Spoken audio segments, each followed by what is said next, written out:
क्या हुआ है तुम्हें? धीमे नहीं चला सकते बग्घी? जान निकाल दी थी मेरी।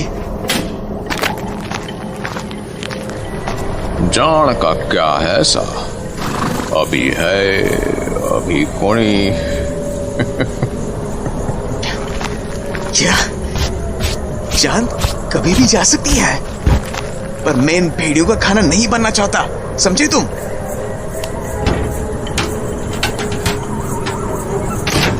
जाने बग्घी वाले पर रणविजय की बातों का असर हुआ या नहीं, पर वो घोड़ों के पास जाकर उन्हें पुचकारने लगा। मेरे बच्चों, कुछ ना होवे तमें, कुछ ना, मैं हूं ना तेरे साथ, मैं हूं ना। आराम से चलो। उसके पुचकारने का जादू सा असर हुआ और वो आराम से चलने लगे। तभी एक अजीब सी खड़खड़ाने की सी आवाज सुनाई दी और रणविजय ने देखा कि बग्घी वाला बार बार अपने दाएं बाएं देख रहा है। कहाँ देख रहा है ये नीली सी रोशनी कैसी चमक रही है यहाँ? ये अजीब सी खड़बड़ाहट भी उन्हीं से आ रही है। शायद इन्हीं को ढूंढ रहा था ये बग्घी वाला। अरे अरे भाई, कहाँ जा रहे हो? कि पागल हो गए क्या? हे भगवान, ये कहाँ चला गया मुझे छोड़ के? फिर ये पास आते जा रहे हैं। हे, हटो, भागो भागो यहां से, जाओ भागो भागो यहां से। हे भगवान, ये तो पास आते ही जा रहे हैं। बग्घी वाले कहां मर गए? भगवान, मुझे इन भेड़ियों के सामने छोड़कर कहां मर गया एक कमीना। पर तभी वो जैसे गया था वैसे ही अचानक वापस प्रकट भी हो गया और चुपचाप कोच पर सवार हुआ और घोड़े चल पड़े जैसे कुछ हुआ ही ना हो। कहां गए थे? मैंने पूछा, इन भेड़ियों की दया पर छोड़कर कहां चले गए थे तुम? तुमसे कुछ पूछा है मैंने, जवाब क्यों नहीं देते? Damn it! रणविजय बग्घी वाले के सामने बिल्कुल बेबस था। वो कुछ भी कर सकता था रणविजय के एक भी सवाल का जवाब दिए बिना। उसके बाद वो नीली सी रोशनी कई बार दिखाई दी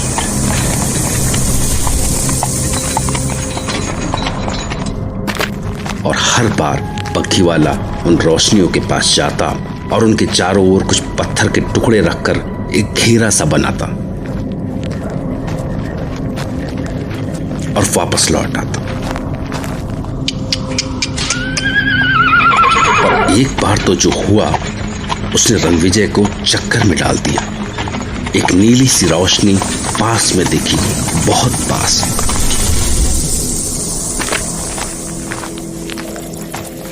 और जब बग्घी वाला उसके पास गया तो रणविजय ने साफ साफ देखा वो रोशनी बग्घी वाले के आर पार चमक रही थी, जैसे बग्घी वाला वहां था ही नहीं।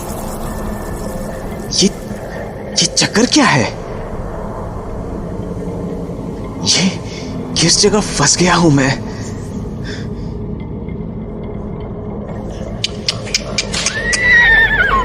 अच्छा, एक भी बात समझ नहीं आती। अरे भाई, ये तो बता दो कि हम रत्नागढ़ कब तक पहुंचेंगे, या कभी पहुंचेंगे भी, या मेरी सारी जिंदगी इस भूतिया घाटी में गुजरने वाली है। हालांकि भेड़ियों की आवाजें बीच बीच में अभी भी सुनाई दे रही थीं, पर कुछ देर तक सफर शांति से चलता रहा। फिर कुछ देर बाद बादलों के बीच से अचानक चांद निकल आया अपने पूरे आकार में। पर तभी जाने कहां से अचानक भेड़ियों की कुर्राहटें सुनाई देने लगी। बग्घी अचानक थम गई। घोड़े दहशत में हिनहिनाते हुए अपने पिछले पैरों पर खड़े हो गए। रणविजय ने माजरा जानने के लिए सामने झांका तो वो कांप गया। सैकड़ों भेड़िए बग्घी को चारों ओर से घेरे खड़े थे। उनके मुंह चांद की ओर थे और सब के सब अजीब आवाज में हुंकार रहे थे। उनकी इस हुंकार से पूरी घाटी कांप गई थी।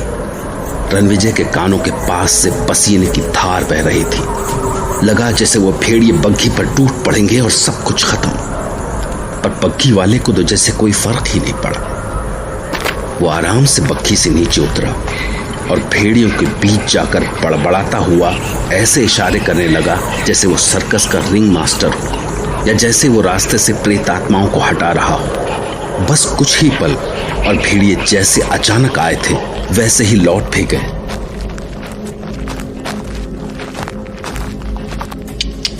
घोड़े फिर से शांत हो गए और बग्घी चल पड़ी। हे ईश्वर, अगर मौत भी दी ना तो ऐसी मौत मत देना। आगे का रास्ता चढ़ाई वाला था, इसलिए घोड़े आराम से चल रहे थे।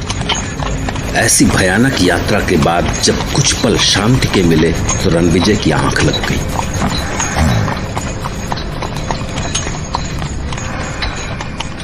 फिर जब उसकी आंखें खुली तो बग्घी एक पुराने से महल के सामने खड़ी थी और बग्घी वाला घोड़ों को बांध रहा था। महल की खिड़कियों से रोशनी की कोई झलक नहीं आ रही थी। रणविजय ने महल की उजड़ी सी बाउंड्री वॉल पर एक नजर डाली। हाय, हे भगवान, आखिर मंजिल आ ही गई। काफी बड़ा महल है। महल के सामने गोल चक्कर से निकालते हुए कई रास्ते। आओ सा, आ गया रत्नागढ़ महल। जब बग्घी वाले ने रणविजय की बांह पकड़कर उसे बग्घी से उतरने में मदद की तो एक बार फिर से उसे बग्घी वाले के पंजों की ताकत का एहसास हुआ। लगभग पूरी रात का सफर था। ओह, ये सर्दी है। ऐसे में अगर गर्म चाय मिल जाए तो मजा आ जाए। कोई दिख भी तो नहीं रहा। वैसे क्या प्रॉपर्टी है? अगर वक्त और मौसम की मार से इसकी ऐसी हालत ना हुई होती तो बग्घी वाले को बोलता हूं कि मालिक को बुलाने को। अरे अरे भाई, सुनो तो। अजीब पागल है, फटाक से गायब हो गया। अब किसको आवाज दूं और नॉक करूं भी तो इतने बड़े महल में कौन सा दरवाजा नॉक करूं? रणविजय समझ नहीं पा रहा था कि अब वो आगे क्या करे। उसका इंतजार एक बार फिर से डर में बदलने लगा था कि तभी किसी के आने की आहट सी सुनाई दी। शायद कोई आ रहा है। Thank God. यकीन नहीं हो रहा कि वो भयानक सफर खत्म हो गया। आवाज सुनते ही वो बढ़कर दरवाजे तक पहुंचा। फिर दरवाजा खुला। सामने उसका क्लाइंट था, डैनी डिकोस्टा। अधपकी दाढ़ी, काले ओवरकोट में, जरूरत से ज्यादा लंबा, चौड़े कंधे, पर बदन में शायद ही कहीं हड्डियां न दिखती हों, और गड्ढे में धसी सुर्ख आंखों की जोड़ी। रणविजय को सामने पाकर उसने अजीब सी मुस्कुराहट के साथ अपना हाथ आगे बढ़ाया। Welcome my friend, Ratnagarh palace में तुम्हारा स्वागत है। Please come. इसे अपना ही घर समझो। जी, आप ठीक तो है ना? बिल्कुल ठीक। मुझे कभी कुछ नहीं होता। हैंडशेक करते ही रणविजय को एक बार फिर से उसी दर्द का एहसास हुआ, क्योंकि उसके हाथ भी बग्घी वाले की तरह ही किसी चट्टान जैसे बड़े, सख्त और ठंडे थे। आप ही हैं मिस्टर डैनी? जी हाँ, मैं ही हूं आपका क्लाइंट डैनी डिकोस्टा। आइए, बाहर बहुत सर्दी है। लाइए, अपना बैग मुझे दीजिए। अरे ये क्या कर रहे हैं आप? मैं अपना सामान खुद उठा सकता हूँ। नहीं, आप मेरे मेहमान हैं। And you see it's pretty late in the night, so कोई नौकर नहीं है इस वक्त, तो मेरा फर्ज बनता है कि मैं आपको कोई तकलीफ ना होने दूं। नहीं तो आप मेरे काम होने से पहले ही भाग जाएंगे। But you know,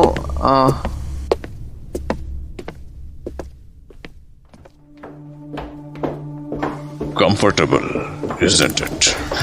yes certainly.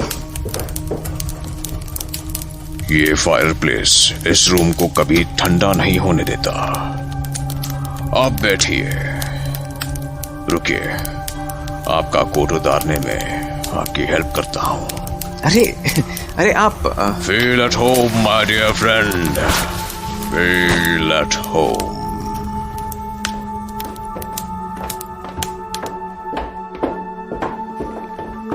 लंबी घुमावदार सीढ़ियों और गलियारों से होते हुए कमरे में पहुंचकर रणविजय को काफी आराम मिला। जब डैनी रणविजय को छोड़कर गया तो उसने कमरे पर एक नजर डाली। दिसंबर की सर्दी में फायरप्लेस की गर्मी, खिड़कियों पर भारी मखमली पर्दे, बेशकीमती फर्नीचर, कमरे की हर चीज से रईसी टपक रही थी। रणविजय अभी एक एक चीज को ताज्जुब के साथ देख ही रहा था कि तभी डैनी वापस लौट आया। Please come this way my dear friend. आप सफर से थके होंगे, ऐसे में आपको अपने कमरे का कंफर्ट चाहिए होगा। गुनगुने पानी वाले बाथटब में कुछ पल बैठेंगे तो थकान उतर जाएगी। जब रणविजय उसके पीछे पीछे जा रहा था तो उसके कानों में होटल वाली बुढ़िया के शब्द गूंजे। दिन नहीं रात सा रात, माघ की पूर्णमासी है आज की रात 12 बजे काली घाटी के प्रेत धरती पे उतरे सारे प्रेत। और उसने सोचा कि ठीक है कि ये पूर्णमासी की रात है और रत्नागढ़ का यह किला भी काली घाटी इलाके में ही पड़ता है। पर ऐसे शानदार महल में ऐसे जेनरस होस्ट के होते हुए आखिर उसे हो क्या सकता था।